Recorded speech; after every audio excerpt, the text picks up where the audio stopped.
एक समय की बात है, एक छोटे से गांव में एक किसान रहता था जिसका नाम रामू था। रामू बहुत मेहनती था और उसने हमेशा अपने काम को ईमानदारी से किया।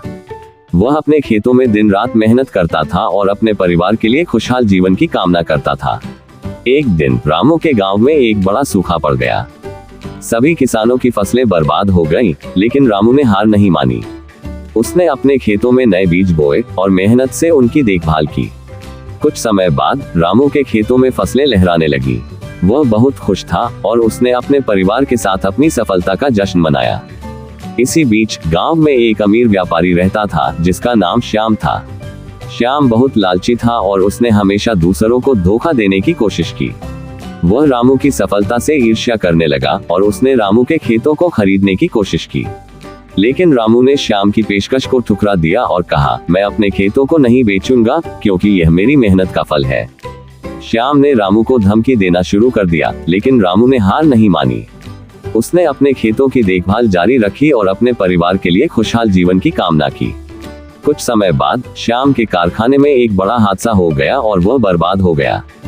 श्याम को एहसास हुआ कि उसके कार्यों का परिणाम उसके सामने है। रामू ने श्याम की मदद की और उससे कहा, कर्म कैसे काम करता है ये तुमने देख लिया है। अगर तुमने अच्छे कर्म किए होते तो तुम्हारे साथ ऐसा नहीं होता। श्याम ने रामू से माफी मांगी और उसने अपने जीवन को सुधारने का फैसला किया। रामू और श्याम दोस्त बन गए और उन्होंने साथ में खुशहाल जीवन की कामना की। स्वामी विवेकानंद जी ने कहा है कि अपने विचारों पर नियंत्रण रखो, नहीं तो वे तुम्हारा कर्म बन जाएंगे, और अपने कर्मों पर नियंत्रण रखो, नहीं तो वे तुम्हारा भाग्य बन जाएंगे। कर्म ही व्यक्ति के भाग्य और जीवन का निर्माण करते हैं। दोस्तों, सृष्टि में कोई भी व्यक्ति बिना कर्म किए नहीं रह सकता है। वह या तो विचारों के माध्यम से सक्रिय है अथवा क्रियाओं के माध्यम से, या फिर कारण बनकर कर्म में योगदान कर रहा है। जीव जंतु हो या मनुष्य, कोई भी अकर्मण्य नहीं है और न ही कभी रह सकता है। विद्वानों ने मुख्य रूप से 3 प्रकार के कर्म बताए हैं, जिनमें एक होता है क्रियमान कर्म, जिसका फल इसी जीवन में तुरंत प्राप्त हो जाता है। दूसरा संचित कर्म होता है, जिसका फल बाद में मिलता है।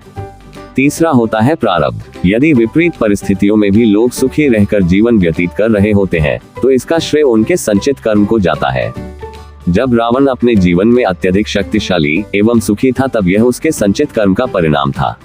मगर उसी रावण के घर कोई दिया जलाने वाला तक नहीं रहा, तो यह उसका प्रारब्ध था।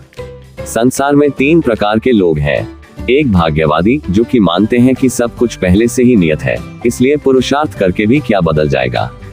दूसरे हैं पुरुषार्थवादी, जिन्हें लगता है कि भाग्य कुछ नहीं होता, कर्म ही सब कुछ है।